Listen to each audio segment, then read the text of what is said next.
Hey everybody! I hope all of you are doing well today. This is Pat, and just coming back to you with another thought from the Word. Of course, we've done the Ephesians before, but I want to return to some verses that we're memorizing as a church in Ephesians, and just to share some encouraging thoughts with you. In Ephesians chapter 1, verse 7, "In him we have redemption, through his blood, the forgiveness of our trespasses, according to the riches of his grace, which he lavished upon us in all wisdom and insight." I had to add verse 8 there, just had to do it because it's very important to add that. But I did want to just take a few moments today to share some thoughts from these verses. I don't know, many of you watch my Facebook. Recently my mother has been in the hospital. Some pretty significant injuries from a fall. But the good news is today, for all I know from the information I've received, she'll be heading home. And so that's good news, and happy to hear that.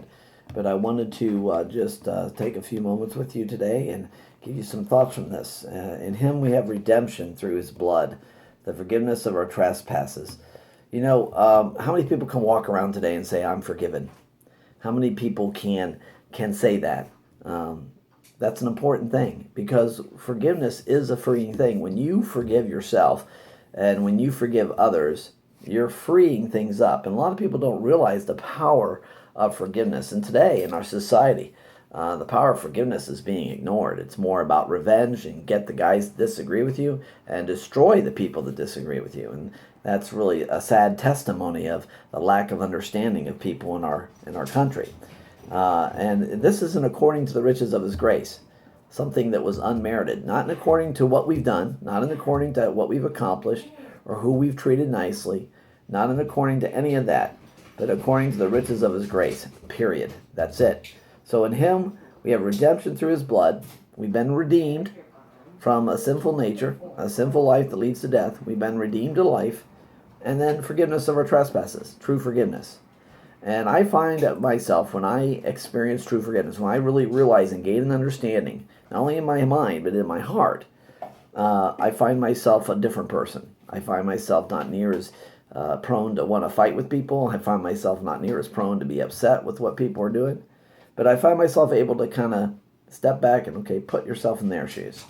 And so I just wanted to share those thoughts with you today and encourage you that forgiveness, though, you need to remember, as you see here, we talked about the freely bestowed just above there in verse 6, about how God exerted effort in his grace, right? Well, forgiveness does take effort. You have to make an effort. I have to make an effort. A little tidbit of advice to those of you who may need to really experience forgiveness. I want to challenge you with this. I want you to take a walk and take a paper and pencil, a tablet and a pencil with you.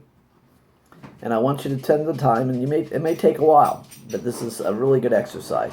I want you to write down all the people that you think you need to forgive, or that you know you need to forgive. I want you to write down everyone that's ever done anything to you that you feel like you would need to extend forgiveness for. I want you to write that down on the piece of paper. And once you have your list made, I want you to look at that list, and I want you to pray and ask God to give you the grace to speak to that piece of paper and say that you forgive each and every action and person and everything that's on there. Now, it might bring back some painful memories. It can. But at the same time, as you choose to make that forgiveness, you ask God to exert his grace to you, that you too may put an effort of grace out to forgive others. And if you do that, if everybody were to do that, I think it'd be a better place. We'd be a much better place. So nonetheless, those are the thoughts for today. I hope you all have a great day. Thank you for those who prayed for Mom. As far as I know, like I said, she's going home today.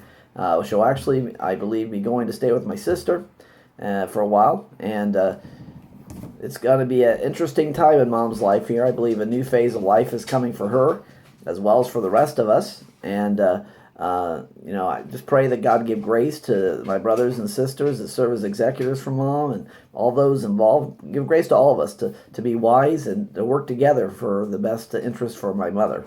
So I hope you all have a great day, and we'll catch you next time.